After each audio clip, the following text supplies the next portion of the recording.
Toddy Award goes to the Rebel with the most school spirit. Now, we've all heard the cliche, it's not whether you get knocked down, it's whether you get back up. And if you're DT Shackelford, you've had to get up twice after tearing the same ACL 2 times. He came back for a 5th year and will be returning for a 6th year.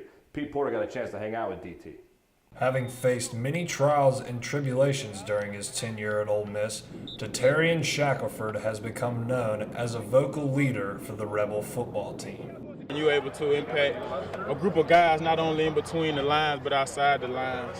That makes your job on the team that much more important because now you're not impacting the team on the field, but you're doing the same thing off the field. After 2 solid seasons as an underclassman, Shackelford seemed on his way to becoming one of the top defensive players on the Rebels roster.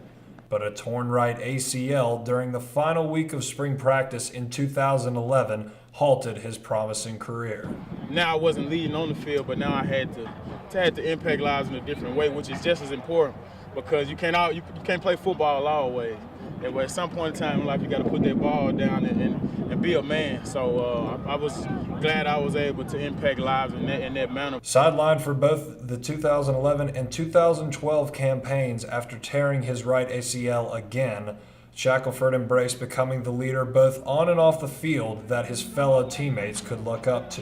Coming back to the field in 2013, Shackelford returned to his old form, playing in every game and making his presence known all over the gridiron. Formation here for A.J. McCarron, and it's on the left hash from us.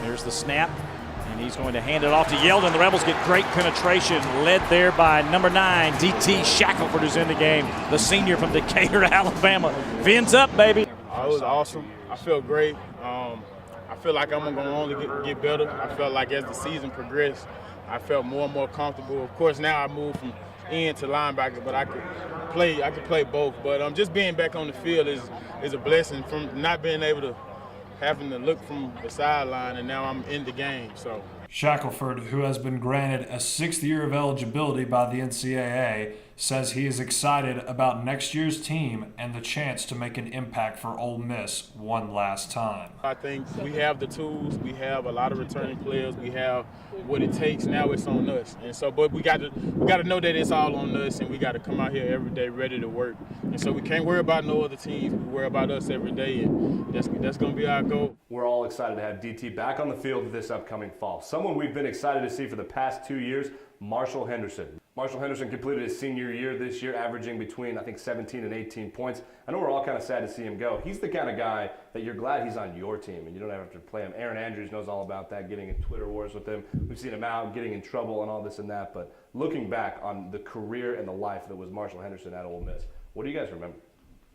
Well, I think you got to start by the first thing he did. He shoved his jersey in the Auburn student section, and then he made 10 threes in a game against Oregon this year, and obviously last year made the great SEC tournament run with Ole Miss. Yeah, we'll talk about that. I want to ask Houston. Houston, a bit of an Ole Miss historian. Would you say that winning the SEC championship and beating Wisconsin in the NCAA tournament, one of the better Ole Miss basketball teams in recent memory? And Marshall Henderson, certainly one of the best players to ever come through Ole Miss.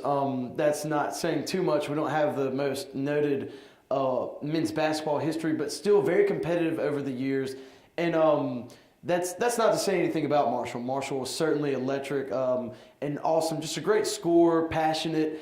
He loved Ole Miss, and you could see it in the way he played, in his eyes, and kind of the ferocity about him. And he made Ole Miss basketball a talking point for a little while, something that a lot of people have struggled to do. Cameron, I know you and I were down there for the Oregon game. Oregon, one of the top 10 teams in the nation at the time, and he absolutely just went off on national television, almost got the buzzer beater. But do you think it was important how much electricity he brought back to the program? I think it was. I mean, you look in the beginning, at least a couple years before he was here, not too much popularity with the basketball team, and then you see a kid like this come along and all the students love him. He got them going to games, sold out games against Kentucky and stuff like that. So I think they're definitely going to miss, and they're going to need another player like this for the basketball team.